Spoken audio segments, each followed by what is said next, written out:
Hello and welcome to Christmas. Also to today's video. As you can see right here, I've built this ginormous Christmas tree, which has a little rotating stand on the bottom and a wheel that I can twist to make the stand on the bottom rotate. A rotating stand isn't much use if it doesn't rotate. Also, this is not only a Christmas tree, but it is a Christmas tree house with an opening door, very fragile opening door, and a little tree house inside. So today I'm going to be showing you how I made this, and ways you can customize your own. Also, ways you can make it different. So let's get building. First, I used a different camera which has the time-lapse setting, and I made a time-lapse which I'm going to show you right here. It shows how I built the first part of the Christmas tree. It doesn't show all of it, like the presents and train under the tree, which I'll get to later, or the different tops for the tree, but I can show you those right afterward.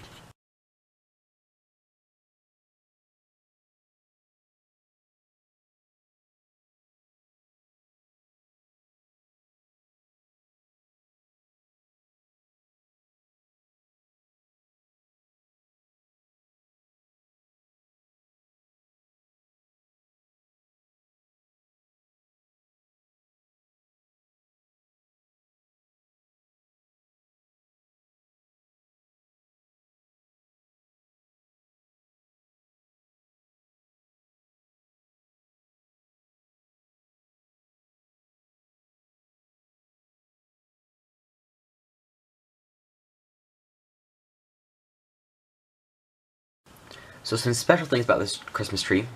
I took an elf and gave it a Santa beard. It is the hobo resident of this Christmas tree. And then I made a different top because I know some people like angels on their trees. This is an angel which is supposed to be playing its little harp of gold, but yeah, I'm not the best at making micro characters. It's just got these little triangle plates as wings. It's got its little floating robe. Basically just not supposed to look at the back because it's, I'm going to be honest, ugly. But it can just be popped off and can replace this star entirely. Though I do not recommend using it to replace the entire top of the tree. That may not work out well for your tree. And you can have your little angel on its harp of gold rather than the star. So, how about I go into exactly how I built this? So there are several parts to this Christmas tree. The first one is the top. For it, I've got basically just a Travis brick with some bricks off to the sides. These are little bricks with studs on the top, on the sides, and I put slopes on the tops of those. And then I've used these little clear pieces as ornaments for the tree. Ornaments and lights. I'm basically just combining them, treating them as the same thing. So maybe my tree doesn't have ornaments and maybe it just doesn't have lights. Either it's a kind of sad tree. If you want to add ornaments, just do solid pips and things as I've done on this tree. Interesting fact about the tree, it's reversed. Every ornament I put on, I took it 180 degrees around the center and put on the opposite side as well. Then for this top, it's actually a version of the Christmas tree we got in a Santa's Village set, which is where a lot of the pieces for this came. And I just took that and I put it on the very top of the tree because it's hard to make a good top out of the leaf pieces. So that is the top spoke of the Christmas tree, which, because it has that stud on it, holds the angel or the Christmas star according to what you'd like. The angel is just a brick with a plate on the back again, a little clip off to the back that holds on the wings, a clip off to the side that holds its harp of gold, which looks like it's right there out of frame. And then it's just got two studs on top for head and hair. I didn't find a way to get a halo. If you find a way to get a halo, I'd like to see it. Please put it in the comments. So that's the angel. Then we've got this star, which is basically just a headlamp brick, which is holding it onto the Christmas tree. And then it's just 1x3 plates with plates that support it in teeth and one plate for the center. We've got these teeth, which are a darker yellow color, and then the middle piece is a normal yellow color, the average yellow, which makes the star seem a bit brighter in the middle and the trails off it getting dimmer.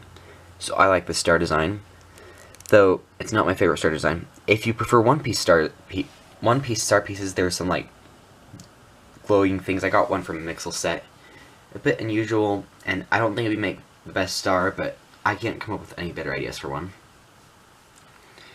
But then we've got this Christmas tree part. Basically what it is it's got one of these octagon plates at the top here on the inside, and that holds on basically all of these leaves. It's got one coming off on each side, which is a set of two, except on the front. This is supposed to be the door to the treehouse, which it has one coming down. It's the only one attached to this bottom plate. And we've got these ones with an arm piece, and then a broomstick. I didn't have enough wand pieces, or stick pieces, whatever you'd like to call them. then a clip coming off and going through the hole. Then basically this just comes up. I've got a 2x2 tile there. I've got it in dark green because it matches. And then I've got the stud on the bottom of this, just fits right in there. But then on the inside of this, we've just got a bed and a chest, and you might have seen this in the time lapse, maybe not, but I've got this little telescope piece I had in there. It's a bit fragile though, it popped out when I was trying to open this up to show you guys. So there we've got the Christmas tree. And then we've got the base. So on the bottom of our Christmas tree we have these little disc pieces, which does have the hole so it can fit in the little stick up there, I'm not sure what you call that. And it's just got a disc with a hole in the middle going around it. One of those pieces that makes it so that the tree can just slide around on this as this turns. Then we've got trains on one side and presents on the other.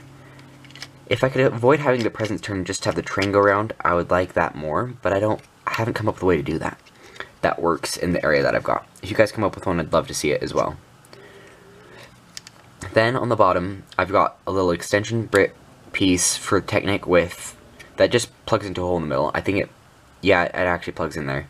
And it's got 3 tires along it. I've got a little axle here, and then mine, and then the controlling one, which is yellow. There's this little ball and socket joint right there. Not ball and socket joint, but ball and socket. It rests on this plate and holds these tires up.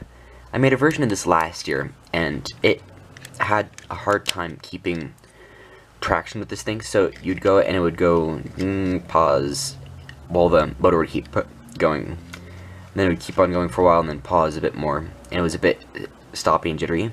This design is a lot smaller. The other one was like 2 bricks tall, and this one works a lot better.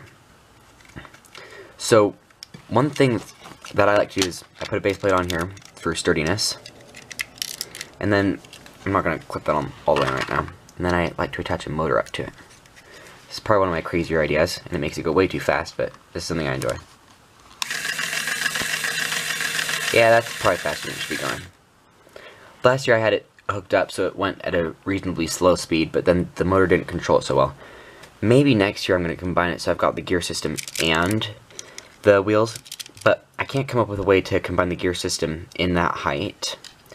So either I'm going to use it on the outside, or if you guys can come up with a better idea, I'd love to see it. Hello everybody, thanks for watching. I hope you enjoyed this video.